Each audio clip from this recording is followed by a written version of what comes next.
தொடர்ந்து தினமும் வைகோ ஒரு கருத்தை சொல்லிட்டே வர்றாரு. துரை வைகோ அவர்கள், எங்கள் அப்பா கொஞ்சம் கோவக்காரரு, நீங்கள் ஒன்றும் நினைக்காதீங்க. ஆனால் நான் ஒரு காலத்தில் எல்லாத்தையும் முடிச்சுட்டு கட்சி தனியாக நடத்துற சிரமம், உங்களோட இணைஞ்சிக்கிறேன்னு தான் சொன்னாங்க.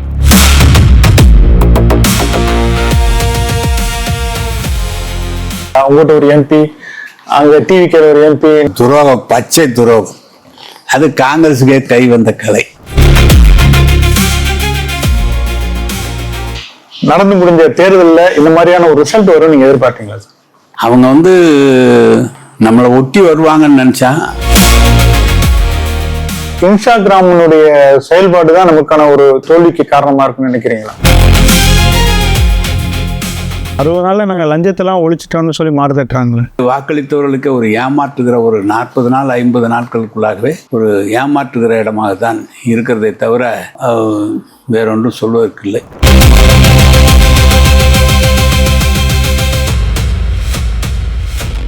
ஐஎம்எல்னு சொன்னீங்க.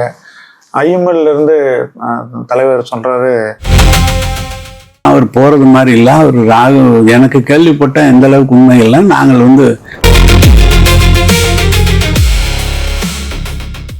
5G தமிழ் மொழி நேயர்களுக்கு வணக்கம். இன்றைக்கு நம்மிடம் மூத்த திமுக தலைவரும் முதன்மை செயலாளரும் முன்னாள் அமைச்சரும் நம்மிடம் இருக்காங்க. அவங்ககிட்ட பல்வேறு கேள்விகளை கேட்டு பெறலாம். வணக்கம் சார். வணக்கம். முதல்ல என்னுடைய வாழ்த்துக்களை தெரிவித்துக் கொள்கிறேன். நீண்ட காலம் ஒரு நிறுவனத்தில் பணியாற்றிவிட்டு இன்றைக்கு சொந்தமாக ஒரு நிறுவனத்தை தொடங்கி வைத்திருக்கிறீர்கள். நீங்கள் வளரவும் பெரிய அளவில் மக்கள் மத்தியில் பிரபலம் உடையவருக்கு என்னுடைய மனமார்ந்த வாழ்த்துக்களை தெரிவித்துக் கொள்கிறேன். ரொம்ப நன்றி சார். நடந்து முடிஞ்ச தேர்தலில் இந்த மாதிரியான ஒரு ரிசல்ட் வரும் நீங்கள் எதிர்பார்த்தீங்களா? இல்லை சார், எதிர்பார்க்கல. நாங்கள் எதிர்பார்க்கல.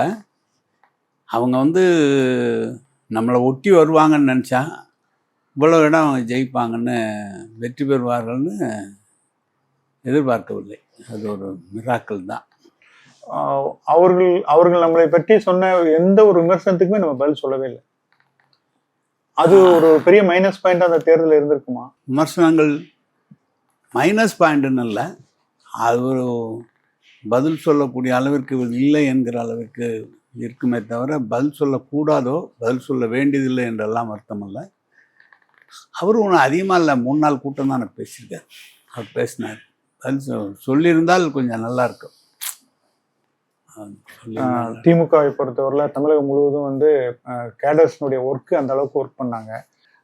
ஒரு இன்ஸ்டாகிராமினுடைய செயல்பாடு தான் நமக்கான ஒரு தோல்விக்கு காரணமாக இருக்குன்னு நினைக்கிறீங்களா? பல பேர் எல்லாருடைய கருத்தும் அதுதான். அதாவது பார்த்தீங்கன்னா 96 ஆண்டுலேருந்து 2001 ஆண்டு வரை இதுவரை தமிழ்நாட்டில் பொற்கால ஆட்சியை யாருமே தந்ததில்லை. கலைஞர் தான் கொடுத்தார். 2006-11 தலைவர் அவர்கள் தான், கலைஞர் தான். மக்கள் நல திட்டங்கள், புதிய திட்டங்கள் எல்லாம் அந்த காலத்தில் தான் தொடங்கப்பட்டது. இப்போது நம்முடைய முதலமைச்சர் இந்த 5 ஆண்டு காலத்தில் அதை தாண்டி நிறைய திட்டங்கள், புது புது திட்டங்கள் மக்களுக்கு கொண்டு வந்து சேர்த்தார். தேர்தல் நேரத்தில் சொன்ன வாக்குறுதிகளை, பெரும்பகுதியான வாக்குறுதிகளை முழுமையாக நிறைவேற்றி தந்த ஒரு ஆட்சியாக, சிறந்த முதலமைச்சராக, நல்ல ஆளுமை மிக்க முதலமைச்சராக நம்முடைய தளபதி அவர்கள் இருந்தது மறுக்க முடியாத உண்மை. கலைஞருக்கு அவ்வளவு நல்ல திட்டங்கள் சொன்ன போதும் ஒரு தோல்வியடைந்தோ, அது மாதிரி இன்றைக்கு மக்கள் இது என்னமோ புதிதாக வேண்டும் என்று வந்திருக்கிறார்களா என்று தெரியவில்லை. ஆனால் இதுபோல் ஒரு ஆட்சியை இனிமேல் அவர்களாலும் யாராலும் தர இயலாது. அவ்வளவு திட்டங்களை நம்முடைய முதலமைச்சர் தளபதி அவர்கள் வழங்கியிருக்கிறார்கள்.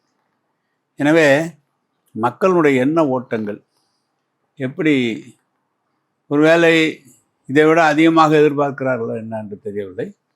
ஆனால் நாங்கள் கேள்விப்பட்ட வகையில், நாங்கள் பார்த்த வகையில் வாக்களித்து விட்டோம், அவர் சிறப்பாக செயல்படுவார் என்ற எண்ணம் இல்லாமல் ஓரளவுக்கு வாக்களித்தவர்களுக்கு ஒரு ஏமாற்றுகிற ஒரு 40 நாள் 50 நாட்களுக்குள்ளாகவே ஒரு ஏமாற்றுகிற இடமாக தான் இருக்கிறதே தவிர வேறொன்றும் சொல்வதற்கு இல்லை. ஒரு 60 நாளில் நாங்கள் லஞ்சத்தெல்லாம் ஒழிச்சிட்டோம்னு சொல்லி மாறு தட்டுறாங்களே. இல்லை, அப்போ அவங்க சொன்ன மாதிரி நம்ம சொல்ல முடியாது. லஞ்சத்தெல்லாம் ஒழிக்கிறான்னு. ஆனால் அரசு ஊழியர்கள் 2 நாளைக்கு முன்னால் உங்களுக்கு நாமக்கல் மாவட்ட ஆட்சியர் அலுவலகத்தில் அரசு ஊழியர்கள் சொன்னது, துறவூரில் தாசில்தார் அவர்கள் சொன்னது, அதாவது லஞ்சமில்லாத அரசாங்கங்கள் என்று அவர்கள் சொல்கிறாரே தவிர அப்படி இல்லை. அது போக போக தான் தெரியும். தேர்தல் முடிவுல வந்து ராஜதந்திரமா காங்கிரஸ் செயல்பட்டதா நீங்க நினைக்கிறீங்களா? உங்ககிட்ட ஒரு எம்பி, அங்க டிவிகேல ஒரு எம்பி, ராகுல் காந்தி வந்து பிரதமரமாகணும்னு கோரிக்கை வச்சது முன்னாள் முதலமைச்சர். ஸோ அவங்களுடைய ராஜதந்திரத்தை எப்படி பாக்குறீங்க? அதுக்கு ராஜதந்திரம்லாம் சொல்ல முடியாது. துரோகம், பச்சை துரோகம். அது காங்கிரஸுக்கே கை வந்த கலை. இந்தியாவில் வந்து சோனியா காந்தி பிரதமர் என்று சொன்னது கலைஞர் சொன்னார். அப்போது சோனியா வந்துவிடக்கூடாது என்று செய்தவர்கள் இருக்கிறார்கள். அதனால்தான் மன்மோகன் சிங் அவர்களை சோனியா அவர்கள் முன்மொழிந்தார்கள். ராகுல் காந்தி பிரதமர் வேட்பாளர் என்று சொன்ன ஒரே தலைவர் நம்முடைய முதலமைச்சர் தளபதி அவர்கள் தான். இந்தியாவிலே அவர் தான் முன்னிறுத்தினார். அவர் தான் பிரதமர் வேட்பாளர் என்று அறிவித்தார். இந்தியா கூட்டணி அமைப்பதற்கு முக்கியமான இதாக இருந்தது. காங்கிரஸ்காரர்களுக்கு எப்படி என்று சொன்னால் அவர் எங்கு, அதாவது இறை தேடி செல்கிறதை போல அவர்கள் வேண்டுமென்றே தேர்தலுக்கு முன்னாலே அவர்கள் எல்லாம் சொல்லி சரியாக முதல்ல அதிகமான இடம் வேண்டும் என்று கேட்டார்கள். அதிகமான இடங்கள் என்று பேச்சுவார்த்தையில் நீண்ட காலம் இழுக்கப்பட்டது. நீண்ட காலம் அதில் இழுக்கப்பட்டு கடைசியாக ஒப்புக்கொள்ளப்பட்டு இடங்கள் ஒதுக்கப்பட்டதில் அவர்கள் இந்தந்த இடம்தான் வேண்டும் என்று கேட்டெல்லாம் செய்தார்கள். வெற்றி பெற்றது 4-5 பேர் வெற்றி பெற்றிருந்தாலும் கூட முதல் ஆளாக போய் அந்த இடத்திலே சேர்ந்தார். அது அவர்கள் நீண்ட காலம் எதிர்பார்த்து போக வேண்டும் என்று செய்திருக்கிறார்கள். அவர்கள் ஏற்கனவே பீகாரில் நடந்தது உங்களுக்கு தெரியும். லல்லு பிரசாத் யாதவ் போன தடவை 1% ஓட்டில் தான் அவருடைய ஜட்ஜஸ் யாதவ் தோற்றார். இந்த தடவையும் காங்கிரஸ் அதிகமான இடங்களை வாங்கி அங்கே அவருக்கு பிரச்சனை கொடுத்து கடைசி நேரத்தில் சொன்னார். அப்படி அவர்களுக்கு காங்கிரஸ் கேட்குற அளவுக்கு செய்கிற அளவுக்கு அவர்களுக்கு பலம் இருக்கிறதா என்றால் பலம் இல்லை.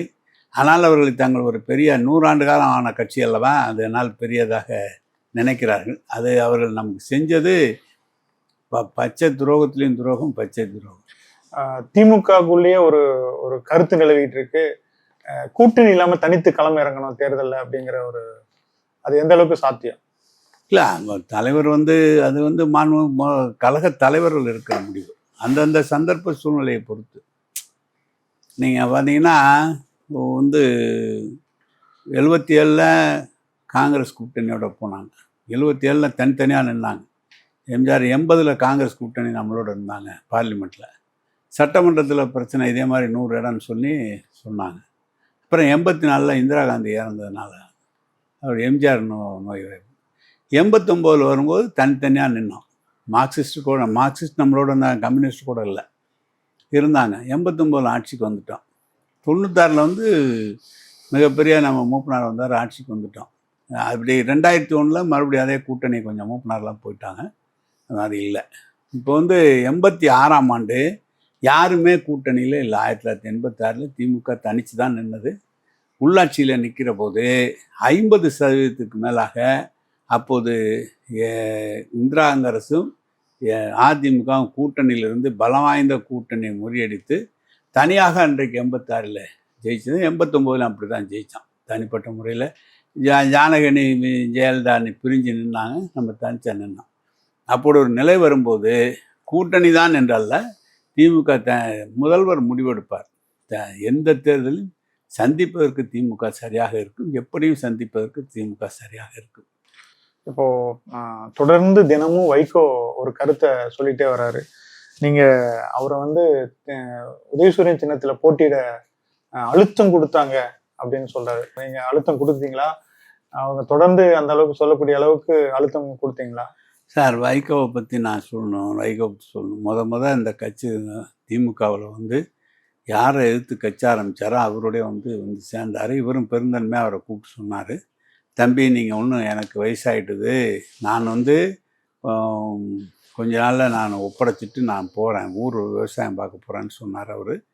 அதுக்கு பிறகு ஒரு பையன், ஒரு துரை வைகோ அவர்கள், எங்கள் அப்பா கொஞ்சம் கோவக்காரரு, நீங்கள் ஒன்றும் நினைக்காதீங்க, ஆனால் நான் வந்து ஒரு காலத்தில் எல்லாத்தையும் முடிச்சுட்டு கட்சி தனியாக நடத்துறது சிரமம், உங்களோட வந்து இணைஞ்சிக்கிறேன்னு தான் சொன்னாங்க. அப்படி சொன்னவங்க தான் இன்றைக்கி எல்லா பக்கமும் போய் கேடயமாக இருக்கிறான், ஆயுதமாக இருக்கிறான்லாம் சொல்கிறாரு. அவர் வந்து நம்ம திராவிட முன்னேற்றம் கடந்த முறை அவங்க உதயசூரியன் சின்னத்தில் தான் நின்னாங்க. நீங்கள் பாராளுமன்ற தேர்தலில் மட்டும்தான் அவர்கள் தனி சின்னம் வேண்டும் என்று கேட்டு அதுலேயும் பெருந்தன்மையாக தலைவர் நீங்கள் நில்லுங்க எங்களுக்கு ஒன்றும் ஆட்சி வரலன்னு திருச்சியில் நின்னாங்க. சட்டமன்ற தேர்தல் வருகிற போது கடந்த முறை அவர்கள் உதயசூரியன் சின்னத்தில் தான் நின்றார்கள், தனிப்பட்ட நிறத்தில் நிற்கல. இந்த தடவை அவங்க சொல்கிறது அப்படி அழுத்தம் கொடுத்தாங்கன்னு இல்லை, நாங்கள் தோழமை கட்சியோட கேட்குறோம். இப்போ ஜவஹர்லால் இருக்கார், ஐயுஎம்எல் அவங்க வந்து பெரிய மாநிலம் இந்திய அளவில் இருக்கிறதுனால அவங்க தனியாக நின்ட்டாங்க. மற்ற எல்லா கட்சிகளும் தோழமை கட்சிகள்லாம் உதயசூரியன் சின்னத்தில் தான் போட்டியிடுவாங்க. அதுதான் வழக்கமாக இருந்தது. அந்த வழக்கம் தான் இதில் இருந்த தவிர புதிய அழுத்தம் என்பதெல்லாம் இல்லை. இந்த ஐஎம்எல்னு சொன்னீங்க, ஐஎம்எல்ல இருந்து தலைவர் சொல்றாரு முஸ்லிம்கள் அனைவரும் விஜய்க்கு வந்து அகமகிழ்ந்து வாக்களிச்சாங்க அப்படிங்கிறாரு. இல்லை, அவருக்கு வந்து அழுத்தம் அவர் போகிறது மாதிரி இல்லை. அவர் எனக்கு கேள்விப்பட்ட எந்த அளவுக்கு உண்மை இல்லை. நாங்கள் வந்து ஒரு மாவட்டத்தில் இருக்கிறவர்கள், அவர்களுக்கு மேலே மாநில அளவில் அங்கே கேரளாவில் இருக்கிற அவங்க 5 மந்திரிகள் கொடுத்துருக்காங்க, அமைச்சர்கள் கொடுத்துருக்காங்க, காங்கிரஸ் அமைச்சர்கள். அங்கே இவர் தலைவராக இருக்கார், செயலாளராக இருக்கிறார். அவர் செயலாளர் கூப்பிட்டு நீங்கள் அதில் போய் ஆகணும்னு அவங்க தான் அழுத்தம் கொடுத்தாங்களே தவிர நாங்கள் முஸ்லீம் வாக்கு என்பது பெரும்பகுதியாக நமக்கு தான் கிடைச்சிது. அதிலெல்லாம் மாற்றம். கூட்டணி கட்சியினர்களுடைய வாக்குகள் வங்கி வந்திருந்தா இந்த நிலைமை மாறி இருக்குமோ, வாக்குகள் உங்களுக்கு சிதறிடுச்சு அந்த முறை அப்படின்னு பார்க்குறீங்களா? அப்படி ஒன்றும் இல்லைங்க, வாக்குலாம் நல்லா இருந்தது. வாக்குலாம் கூட்டணி எங்கள் கூட்டணி கட்சியினுடைய வாக்குகள் கம்யூனிஸ்ட்டு, முஸ்லீம் லீக் மற்றும் இருக்கிற நமது எஸ்டிபிஐ புதுசாக வந்தார், தமிழ் சாரி வந்தார். கூட்டணி கட்சி வாக்குகள்லாம் நல்லா தான் இருந்தது. சாதாரண 72 இடம் 73 இடம் ஜெயிச்சிருக்கிறோம், 74 இடம் ஜெயிச்சிருக்கிறோம். இல்லை, நான் 38 இடம் அந்த ஆளுங்கட்சி, அதெல்லாம் ஒன்றும் இல்லை, நல்லா இருந்தது. அவங்க புதுசாக ஏதோ எதிர்பார்த்து நீங்கள் சொன்னீங்களே என்ன இன்ஸ்டாகிராமில் நீங்கள் இப்போ பார்த்தீங்கன்னா, இப்போ மோடி வந்து 12 வருஷம் அசைக்க முடியாத பிரதமராக தான் 3 முறை தொடர்ந்து வெற்றி பெற்ற முதல்வர். அவரே இந்த போராட்டத்தில் இந்த ஜென்சி அது மாதிரி ஒரு புது டெக்னாலஜியை உண்டு பண்ணுறாங்க. டெக்னாலஜி அதில் தான் நம்மளுக்கு அடிப்பட்டது. மேலே ஸ்டேச்சுரேஷன் ஆகிட்டாங்க. நம்மளது வந்து எல்லாரும் சொல்கிறாங்க, திமுகவையோ திராவிட கழகத்தையோ எல்லாம் குறை சொல்லலாம். இடஒதுக்கீடு ஃபஸ்ட்டு, வேலை வாய்ப்பு 2, உனக்கு மனிதனாக மதிக்க வேண்டும் என்று சொல்லி கொடுத்தது, மனிதன் நீ எல்லா உரிமைகளையும் பெற வேண்டும் சொன்னது திராவிட இயக்கங்களால் தான் இந்த இயக்கம் வந்து இவ்வளவு பெரிய முன்னேற்றம் வந்தது. அது யாராலும் மறுக்க முடியாது. இன்றைக்கி வேணால் அரசியலுக்காக வேணுமானா அப்படி இப்படி பேசலாம். அவங்களுக்கு இப்போ வந்து உங்களுக்கு சொல்கிறேனே, ஒரு காலத்தில் பள்ளிக்கூடத்தில் பள்ளியில் சேர வேண்டும் என்று சொன்னால் அவங்களுக்கு வாய்ப்பு இல்லாத இருந்த நிலை மாறி இன்றைக்கு எல்லா இடங்களிலும் பள்ளியில் செல்கிறார்கள். அரசு பள்ளியில் சேர்வதோடு மட்டுமல்ல, வேலை வாய்ப்பில் அவருக்குரிய சதவீதம் கிடைக்கிறது. வேறு மற்ற இடங்கள் போலெல்லாம் முழுமையாக வேலை வாய்ப்பு கிடைக்கிறது. கிட்டத்தட்ட 50 ஆண்டு காலத்தில் அவர்களெல்லாம் பல வகையிலே முன்னேறி விட்டார்கள். இன்றைக்கு இருக்கிற புதிய இளைஞர்கள் அவர்களுக்கு இந்த இடம் கிடைச்சது எப்படி, வேலை கிடைச்சது எப்படிங்கிறதெல்லாம் சிந்திக்கிறதுக்கே வழி இல்லை. அவங்கெல்லாம் உச்ச நிலைக்கு வந்துட்டாங்க. அது அரசனுடைய கடமை, நமக்கு வர வேண்டியது நம்முடைய கடமை என்று அவர் நினைக்கிறார்களே தவிர, இதற்காக போராடியவர்கள், இதுக்காக வாதாடியவர்கள், இதற்காக உழைத்தவர்களுடைய கட்சி தலைவர்களை பற்றிய அருமை எங்களை இன்னைக்கு இருக்கிற இளைஞர்களுக்கு அவ்வளோ தூரம் தெரிய வாய்ப்பில்லை. அது தெரிந்திருக்குமானால், இப்போ ஒரு பார்த்தோன்னா ஐஏஎஸ் இருக்கிறாங்க, ஐபிஎஸ் இருக்கிறாங்க, நீதிபதிகள் இருக்காங்க, விரிவுரையாளர் இருக்கிறாங்க, பெரிய பெரிய பதவியில் இருக்கிறாங்க. 100க்கு 18% அவங்க எவ்வளோ மார்க் இருந்தாலும் அவங்களுக்கு அந்த வாய்ப்பு கிடைக்கிது. அவங்க ஆட்டோமேட்டிக்காக அந்த இடத்துக்கு வந்துடுறாங்க. அந்த குடும்பம் முன்னேறுது, அந்த சமுதாயமே முன்னேறுது. அந்த காலத்தில் அப்படி இல்லைல்ல, படிக்க விடல, வேலையில் விடல, உங்களுக்கு அதெல்லாம் இப்போ இருக்கிறவங்களுக்கு தெரியலல்ல. அது ஒரு மிகப்பெரிய நமக்கு பின்னடைவு தான். அதெல்லாம் என்றைக்கும், ஏன்னா இனிமேல் அது வந்து உணரக்கூடிய அளவுக்கு இல்லை. நீங்கள் டெக்னாலஜி பார்த்தீங்கன்னா, இன்ஸ்டாகிராம், சமூக வலைதளங்கள் அளவில் நீங்கள் இப்போ ஒரு மாநாடு நடத்தினா கூட ஒரு 2 லட்சம் மக்கள் 3 லட்சம் மக்களை போனோம். ஒரு செகண்டில் 1 கோடி பேர் உடனே. அன்னைக்கு மோடி உரையாற்றின அந்த உரை வந்து 30 கோடி மக்கள் பார்த்துருக்காங்க. 30 கோடி அப்படின்னா அதனுடைய தாக்கங்கள் அதிகமாக இருக்கிறது. அதான் விஷயம். 60 நாள் இந்த தாவேக்கா ஆட்சி எப்படி பார்க்குறீங்க? அவங்க திமுகவே குறை சொல்கிறாங்க. எதை எடுத்தாலும் திமுகவை குறை சொல்ல, கடந்த ஆட்சியில் இதை பண்ணாங்க, அதை பண்ணாங்க, இப்படி பண்ணாங்க, அப்படி பண்ணாங்க அப்படின்னு சொல்கிறாங்க. அதை தான் அவங்க சொல்லிட்டு இருக்காங்க இல்லையா. அவங்க என்ன முன்னேற்றமான திட்டங்களில் திமுக கடனில் வச்சுட்டு போயிடுச்சுன்னு சொன்னாங்க. இப்போ அவங்க வந்தோடனே 20,000 கோடிக்கு மேலாக கடன் வாங்கியிருக்கிறார்கள் அவர்கள். எனவே இதை சொல்லக்கூடிய அளவிற்கு அவர்களால் எதுவும் இல்லை. இப்போது தொடர் கைதுகள், எம்எல்ஏ அனிதா ராதாகிருஷ்ணன், அப்புறம் வந்து மார்க்கண்டேயன் எம்எல்ஏ, இந்த கைது நடவடிக்கையெல்லாம் எப்படி பார்க்குறீங்க? புதிதாக ஒரு கிராமத்தில் சொல்லுவாங்க, புதிதாக ஒரு இன்ஸ்பெக்டர் வந்து ஊருக்கு குடி வந்துட்டா, ஊருக்கு பொறுப்பேற்க வராருன்னு வச்சுங்களேன். இன்ஸ்பெக்டர் புதுசாக வந்துட்டான், பொறுப்பேற்க வந்தோடனே ஊரில் இருக்க யாராவது 2 பேர்த்த பிடிச்சி கடால் புடால்னு அடிக்கிறது. அடித்தா அவர் பெரிய திறமையான ஆள், பயப்பட மாட்டார், அப்படி இப்படின்னு ஒரு பேர். அது வந்து இயற்கை. அது மாதிரி புதுசாக வந்தோடனே தன்னுடைய இருப்பை காட்டிக் கொள்கிறார். இருப்பை காட்டிக் கொள்வதற்காக திமுகவை வந்து ஒரு மிரட்டுகிற பணியில் அல்லது பயமுறுத்துகிற பணியில எல்லாம் அவர்கள் செய்திருக்கிறார்கள். ஆனால் திமுக என்பது இதுக்கு எல்லாம் அவ்வளோலாம் பயப்படவும் பயப்படாது. அதனுடைய பணியை தொடர்ந்து தலைவர் என்ன ஆணையிட்டாலும் செய்து முடிக்கிற வல்லமை படைத்த தலைவர் கீழே தொண்டர்கள் இருக்கிறார்கள். திமுக தொடர்ந்து அதில் பணியாற்றும். நிச்சயமாக இந்த பணி என்பது மக்கள் ஏற்றுக்கொள்ளக்கூடிய அளவிற்கு அந்த பணிகள் இருக்கும். முன்னாள் முதலமைச்சர் அவங்க சொன்னாங்க வந்து இந்த ஆட்சி வந்து மக்கள் தேர்ந்தெடுத்திருக்காங்க, தொடரட்டும் அப்படிங்கிறாங்க. இன்னொரு பக்கம் பார்த்தீங்கன்னா குதிரை பேர வழக்குன்னு சொல்லி திமுக கைது செய்யப்பட்டு வராங்க. இது எப்படி பார்க்குறீங்க? அவங்க தான் சொல்கிறேன், அவங்க தான் போய் முத அதிமுக 2ஆக உடைக்கிறாங்க. அவர் எடப்பாடி அவர்கிட்ட 19 பேர் இருக்காங்க, அவங்ககிட்ட 25 பேர் இருக்காங்க. 25 பேர் இருந்து அவர் என்ன நினைக்கிறாங்க, அவங்க வந்தவங்கலாம் இந்த ஆட்சிக்கு ஆதரவு தரோம் அப்படின்னு சொல்லி, அந்த ஆதரவு தரேன்னு சொல்லி அவங்களுக்கு வந்து அமைச்சர் பதவி கேட்குறாங்க. 7 பேர்த்துக்கு கேட்டு எல்லாமே செவிவழி செய்திகள் தான். நீங்கள் சொல்லுறது அதுக்கு வந்து எந்த விதமான எல்லாம் சொன்னதும் பத்திரிகையில் வந்த செய்தியை தான் நான் சொல்கிறேன் தவிர ஆதாரம் இருக்கா என்றால் கேட்டெல்லாம் இதுக்கெல்லாம் ஆதாரம் இல்லை. அவருக்கு இவங்க கொடுக்கறதுக்கு வாய்ப்பு இல்லை. எல்லாம் ஒரு பக்கம் அறப்பொரு இயக்கம், ஒரு பக்கம் சொல்கிறாங்க எல்லாம் தப்பு பண்ணுவாங்க, திருப்பி வந்து நீங்கள் நேர்மையான ஆட்சின்னு சொல்கிறீங்க, இவ்வளோலாம் சேர்க்கக்கூடாதுன்னு ஒரு பக்கம் கிளப்புனாங்க. அன்னைய தேதியில் அவங்க 25 பேர் கொடுத்தது அவங்களுக்கு ஒரு சப்போர்ட்டாக இருந்தது. அது அவங்க தான் குதிரை பேரத்துக்கு 7 பேர் 6 பேர்த்த 5 பேர்த்த இன்றைக்கி ரிசைன் பண்ண சொல்லிவிட்டு உங்களுக்கே நான் சீட்டு தரேன்னு சொல்கிறாரு. வைகோவே அதை தான் சொன்னார். தம்பி, நீங்கள் வந்து உங்களுக்கு நாங்கள் பாதுகாப்போம், நீங்கள் தேர்தலுக்கு ரிசைன் பண்ணிட்டு நில்லுங்க, நான் வந்து பிரச்சாரம் பண்ணுறேன்னு தம்பி சொல்லியிருக்காருன்னு சொன்னார். மறுநாள் இல்லைன்னு சொல்கிறார். அவங்க தான் அந்த வேலையை செய்கிறாங்களே ஒழிய வேண்டுமென்றே அவர்கள் செய்கிற தவறை திமுக பேரில் போட்டு செந்தில் பாலாஜி அவர்கள் மீது வழக்கு தொடர்ந்து அது நீதிமன்றத்தின் மூலமாக அவர் வந்திருக்கிறார். எனவே குதிரை பேரம் என்பது அவர்கள் செய்து கொண்டிருக்கிறார். எடப்பாடியாரை முதலமைச்சராக்க திமுக கருதுச்சா?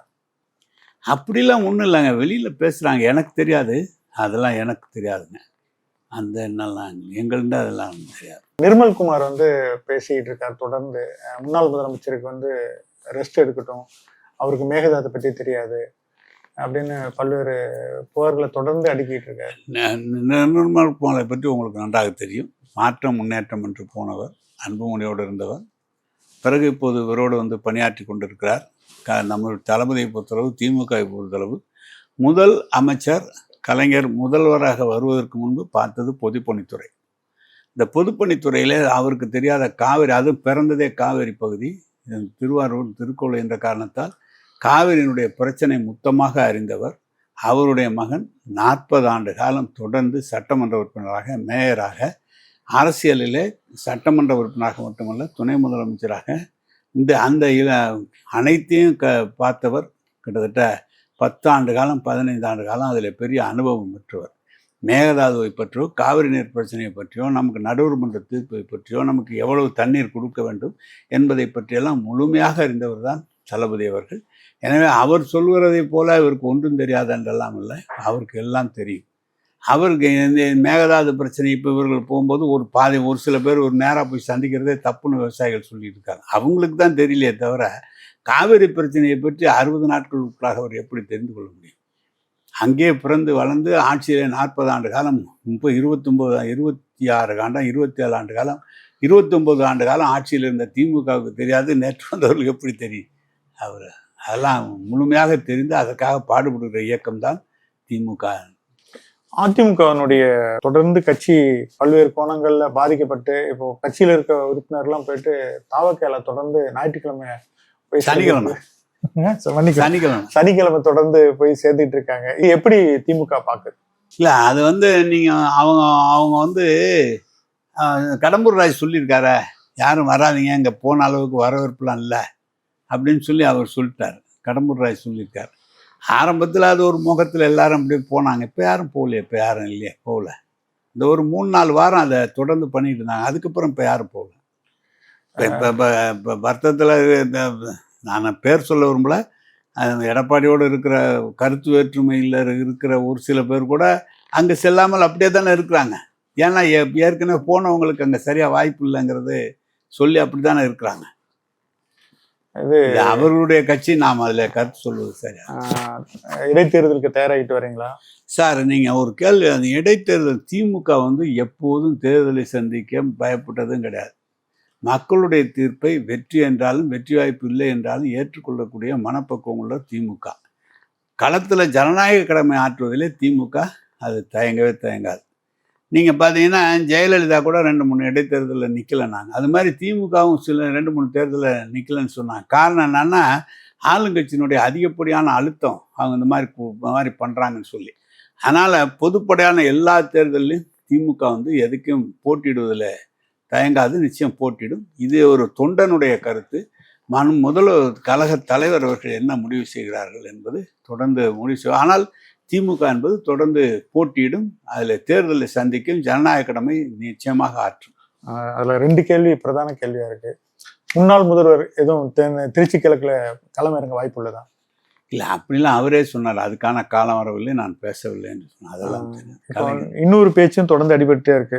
சீமானை ஒரு பொது வேட்பாளராக திமுக அங்கே இல்லை, அதெல்லாம் நாங்கள் எங்களை பொறுத்தளவு கழகத்திலே நாங்கள் தலைவர் என்ன கட்டளை இடுகிறாரோ அல்லது சொல்கிறாரோ அதை நிறைவேற்றக்கூடிய இடத்துல வேலை செய்கிற இடம் நாங்கள். இதெல்லாம் பாலிசி டிசிஷன், இதெல்லாம் தீர்மானங்கள் எடுப்பது முதலமைச்சர், இந்த கழக தலைவர் எடுக்க வேண்டிய தீர்மானம். அவரை ஏற்றுக்கொள்கிறார் இல்லைன்னா அந்த நேரத்தில் ஏற்படுகிற பணியை தவிர இப்போது தினம் காலையில் பார்த்தீங்கன்னா ஏதோ ஒரு செய்தியை போட்டு விட்டுறாங்க. அதான் விஷயம். இப்போ ஒரு அமைச்சர் சொல்றாரு, திமுக அதிக அளவில் உறுப்பினராகவும் கவுன்சிலராகவும் மாநகராட்சி மேயராகவும் இருக்கிறாங்க, எங்களால் இந்த திட்டங்களை கொண்டு போக முடியல, தடுக்கிறாங்கன்னு சொல்றாரு. எப்படி தடுக்க முடியும்? எப்படி தடுக்க முடியும்? நிதி எவ்வளோ ஒதுக்கீடு செய்திருக்கிறார்கள்? ஏற்கனவே செய்யப்பட்ட பணிகளுடைய முடிவு என்ன? அந்த பணிகள் தொடர்கிறதா? அந்த பணிக்கான பணங்கள்லாம், அந்த நிதிகள்லாம் கொடுக்கப்பட்டு விட்டதா? புதிய திட்டங்கள் ஏதாவது போடப்பட்டு அல்லது இந்த திட்டங்கள் போடப்பட்டு அதுக்காக நிதி ஒதுக்கப்பட்டு வருகிற போது அவர்களால் எப்படி அதை தடுக்க முடியும்? அரசாங்கம் நினைக்கின்ற போது அதை எப்படி தடுக்க முடியும்? யாரும் அதெல்லாம் தடுக்கலாம் முடியாது. மேலே நீங்கள் அவங்க அரசு அதிகாரிகள் கூண்டும் தீர்மானங்கள் நிறைவேற்றுகிற போது எந்த அரசு திட்டங்கள் தீட்டினாலும் தீர்மானமாக அங்கே தீர்மானம் நிறைவேற்றப்பட்டு அதன் மூலமாக தான் செய்யும். அதான் உள்ளாட்சியினுடைய இது. அப்படி தீர்மானங்கள் 2 முறை அவர்கள் நிறுத்தினால் 3வது முறை கமிஷனரே போட்டுடலாம், மேலே அப்ரூவ் பண்ணிடலாம். அதுக்கெல்லாம் அதிகாரம் இருக்குது. நீங்கள் தேர்ந்தெடுக்கப்பட்ட பிரதிநிதிகள் அதை மறுப்பார்கள், ஆனால் அரசு முடிவெடுத்து அதை செய்யலாம். அதுக்கு அதிகாரம் இருக்கிறது கையில். இந்த சட்ட புத்தகம் இங்கே இருக்கிறது. 22 ஆண்டு காலம் கழித்து உள்ளாட்சிக்கு மாஸ் டிபார்ட்மெண்ட்டு, நகராட்சி துறைக்கு சட்ட நிறைவேற்றப்பட்டது நம்முடைய தளபதியுடைய ஆட்சியில் தான் சட்டங்கள் உருவாக்கப்பட்டது. எனவே அதுக்கெல்லாம் அதிகாரம் இருக்குது. இவங்க சொல்கிறாங்க சும்மா எங்களால் தடுக்கிறாங்க, போகிறாங்க, வராங்க. எங்கே தடுக்க முடியும்? எப்படி தடுக்க முடியும்? சட்ட ஒழுங்கு எப்படி சார் இருக்கு? சட்ட ஒழுங்கு எப்படி இருக்கு? அதான் உங்களுக்கே தெரியுமே, தினம் பிரச்சனை. உங்களுக்கு தெரியும். அவங்க எல்லா இடத்துலையும் நம்மளை சொன்னாங்க. அவங்க அது சிறு பெண்கள் பாதிக்கப்படுகிறார்கள், பெண்களுக்கு பாதுகாப்பு இல்லை, நிறைய கொலைகள்லாம் நடக்கிறது, போகிறது, சட்டம் ஒழுங்குன்னு சொன்னாங்க. இப்போ 60 நாளைக்குள்ளேயே எவ்வளவு நடந்திருக்கிறது அதை பற்றியெல்லாம் நிறைய பத்திரிகையில் வந்திருக்கிறது. அவர்களால் சட்டம் ஒழுங்கை எவ்வளோ தூரம் காப்பாற்ற முடியுமெல்லாம் தெரியவில்லை. தினம் ஒரு செய்தி, ஏதாவது ஒரு செய்தியை சொல்லி மக்களுக்கு திசையை திருப்புகிற பணி அவர் செய்து கொண்டிருக்கிறார். நம்ம ஒரு 6 மாதம் வரைக்கும் இந்த ஆட்சியை பார்ப்போம்னு முதல்ல தலைவர் சொன்னாங்க. அதுக்கப்புறம் விமர்சனங்கள் அதிகமாக திமுக வைக்கிது. 6 மாதம் ஆட்சி எல்லாம் விமர்சனம் ஒன்றும் இல்லை. சொல்லாமல் திமுக எதிர்கட்சியினுடைய வேலை என்ன? எதிர்கட்சியினுடைய வேலை இந்த அரசாங்கம் செய்கிற தவறுகளையோ அல்லது அரசு இந்த திட்டங்களை செய்ய வேண்டும் என்று மக்கள் விரும்புகிற திட்டங்களை சொல்வதுதான் எதிர்கட்சியினுடைய பணி. நாங்கள் அமைதியாக இருக்கிறோம். எந்த போராட்டம் ஒன்றும் பண்ணலை. உங்களை நாங்கள் ஒன்றும் கேட்கல. ஆனால் கவனிச்சிக்கிட்டு இருக்கிறோம். தினந்தோறும் நடக்கிறது கூட அப்புறம் சொல்லவே இல்லை. இப்போ மேகதாது பிரச்சனையை பற்றி பேசவில்லை என்று சொன்னால் திமுக மௌனமாக இருக்கிறது என்று பயந்து விட்டது என்று சொல்வார்கள். இதெல்லாம் ஒன்றும் இல்லை. எங்களுடைய பணி அரசாங்கத்தை தவறு ஏற்படுகின்ற போது சுட்டி காட்டவும், மக்கள் விரும்புகிற திட்டங்கள் நிறைவேற்ற வேண்டும் என்று அழுத்தம் கொடுக்கவும் தான் எதிர்கட்சியினுடைய பணி. அதை நாங்கள் செய்து கொண்டிருக்கிறோம். தாவேக்கா வாக்குறுதி கொடுத்தாலும் நிறைவேற்றப்பட்டு வருது. சிங்கப்பெண்ணை திட்டம் கொண்டு வந்துட்டாங்க. அப்புறம் அந்த பிறந்த குழந்தைக்கான மாமன் சீரு, அப்புறம் அந்த 2500க்கும் இந்த பட்ஜெட்டில் அறிவிப்பு இருக்குங்கிறாங்க. எதிர்பார்த்து கேசியங்களுக்கெல்லாம் நான் பதில் சொல்ல முடியாது. அவங்க சொல்கிறாங்க சிங்கப்பெண் திட்டம் அறிவித்து ஏற்கனவே அரசாங்கத்தில் வந்து பட்ஜெட்டில் அதுக்கான நிதி ஒதுக்கீடு செய்து அதுக்கென்று அலுவலாளர்கள் நியமிக்கப்பட வேண்டும்.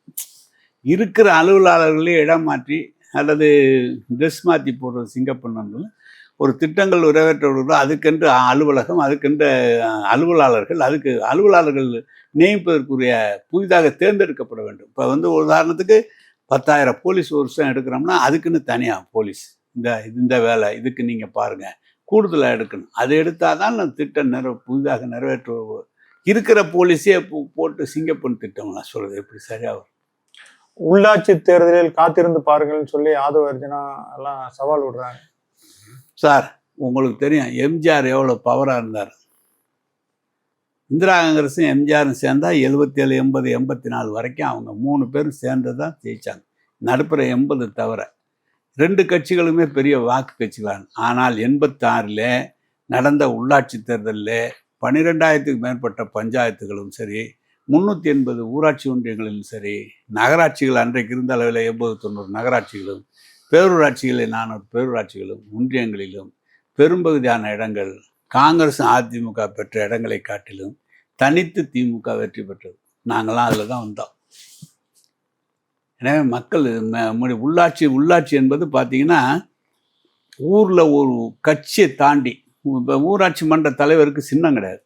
அந்த ஊரில் யார் முக்கியஸ்தர்கள் இருக்கிறார்களோ, யார் மக்களை விரும்புகிறார்களோ அவர்கள் தான் வர முடியும். உள்ளாட்சி என்பது தமிழ்நாட்டில் உங்களுக்கு தெரியும், சட்டமன்றத்துக்கு ஒரு வாக்கு போடுவாங்க, பாராளுமன்றத்துக்கு ஒரு வாக்கு போடுவாங்க, ஒரு மாதிரி போடுவாங்க. உள்ளாட்சிக்கு ஒரு மாதிரி வாக்கு போடுவாங்க. உள்ளாட்சியில் கிராமங்கள் தோறும் யார் அந்த ஊரில் நன்றாக செயல்படுகிறார் என்று அறிந்து தான் அது வர முடியுமே தவிர நிச்சயம் அது வந்து திமுகவுக்கு சாதகமாக தான் இருக்கும் என்று நான் நம்புகிறோம். அது அப்படி தான் இருக்கும். மூத்த தலைவர், தமிழகம் முழுவதுமே வந்து தேர்தல் பணிகளை வந்து ரொம்ப ஹார்ட் ஒர்க் பண்ணக்கூடிய ஒரு தலைவர். நீங்கள் ஜென்சி களம் இறக்கப்பட்டு வாக்களிக்கப்பட்டு ஒரு ஆட்சியே வந்திருக்கு. இதை எதிர்கொள்ள திமுக தயாராக இருக்கும். ஒரு ஐடி விங் எப்போதும் திமுக போதும் ஐடி விங் உருவாக்கப்பட்டிருக்கிறது. அதாவது விமர்சனங்களுக்கு பதில் சொல்லலாம், விமர்சனிக்கப்பட்டால் விமர்சனங்களுக்கு பதில் சொல்லலாம், அல்லது புதிதாக ஏதாவது இதை செய்யுங்கள் என்று சொல்லலாம். ஆனால் இது வந்து மறைமுகமாக கோடிக்கணக்கான பேருக்கு ஒரு கை கட்டவர்கள் அழைத்தால் போய் சேருகிறது. இதை எதிர்கொள்ளக்கூடிய அளவிற்கு நாமும் சமூக வலைதளங்களில் ஜென்சி போன்ற அந்த பொறுப்புகள், இன்ஸ்டாகிராம் அது மாதிரி இதில் வந்து எங்களுடைய கருத்துக்களை அதன் மூலமாக பரப்புவதற்கு நம்முடைய முதலமைச்சர், நம்முடைய கழக தலைவர் அவர்கள் அதற்கான ஆயத்தங்கள் இருக்கிறார். அது செய்யப்படும், அதையும் எதிர்கொள்ளப்படும். ரொம்ப நன்றி சார். பல்வேறு கேள்விகளுக்கு பதிலளிச்சிருக்கீங்க. ரொம்ப நன்றி. சரி சார்.